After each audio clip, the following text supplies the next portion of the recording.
Comment ça va? Arrivée plutôt confidentielle pour Laurent Gérard, mais le journaliste des stars ne s'y est pas trompé, l'humoriste est bien là. Il va présenter un spectacle normal, référence à un président bien connu, au programme La Grande Tradition du musical avec les musiciens de Fred Manoukian, mais pas de message subliminal, l'humoriste privilégie les belles parties de rigolade. Je crois que c'est un mélange de tout, si on faisait que de la politique, il est content l'oiseau, hein. C'est bon, j'ai un fan, j'en ai déjà un. Oui, mais... Allez, Patrick Bruel. La Polynésie, il connaît déjà, c'est son 4e séjour à Tahiti, mais il avait tout de même raté un épisode.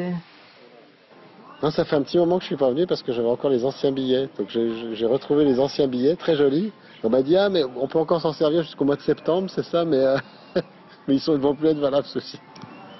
Le plus dur, c'est de durer, dixit l'humoriste qui célèbre cette année ses 25 ans de carrière et 7 ans de direct dans la matinale d'RTL. Il retrouvera jeudi soir avec plaisir le public polynésien sur la scène de Toata, tout juste achevé pour l'occasion et malgré une légère appréhension dans l'avion. Ma grosse angoisse, pour tout vous dire, c'était l'avion. Donc je me couvre, je mets des tas de foulards, j'essaye de beaucoup boire. Ça va, impeccable, ça va le faire. Laurent Gérard, bonsoir. Merci beaucoup d'être avec nous.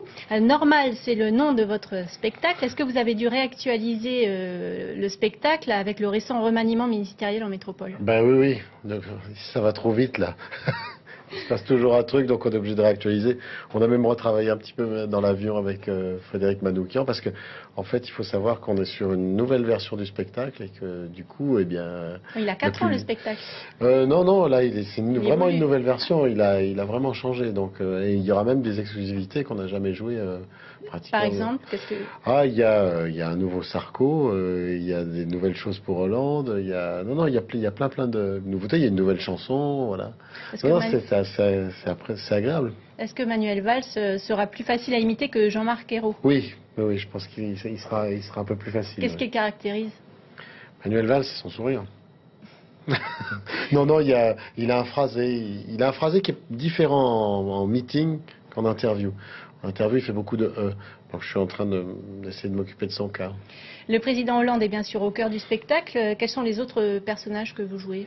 Oh là, il y en a une 50aine à peu près, parce que c'est un mélange entre le fait qu'il y a un orchestre, on peut alterner entre sketch et puis parodie de chansons. Il y a Johnny forcément. Il y a un sketch sur les Césars. Donc avec, Comment vous réagissez lorsque certaines personnes sont mécontentes, comme Ayam dernièrement, qui... Je suis pas trop au courant. Par rapport à un sketch j'ai pas Internet. D'accord, donc pas de réaction.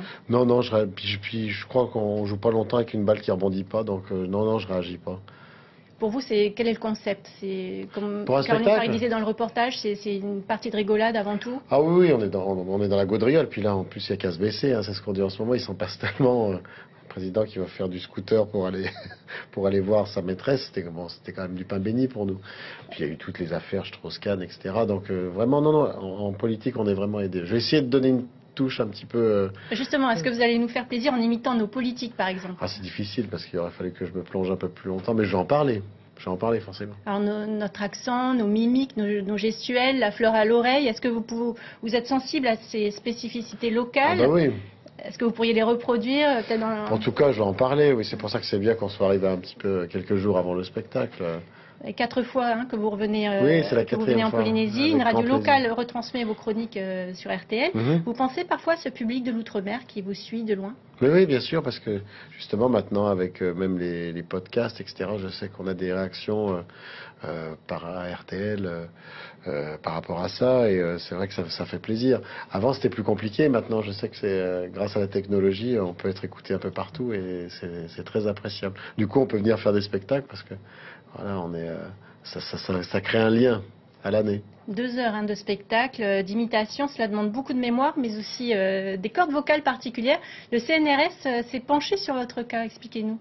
Oui, je sers de cobaye effectivement pour la perception de la voix et comment j'arrive à retranscrire ça. Et c'est passionnant parce que la voix, c'est à l'infini qu'on peut s'intéresser à ce sujet-là, parce qu'il y a plein de mystères autour de la voix. Tout le monde ne peut pas être imitateur, il faut avoir des prédispositions physiques presque. Moi j'ai des cordes vocales asymétriques, c'est vrai, et puis un larynx de contorsionniste, mais tout le monde peut changer sa voix. Après, on la change.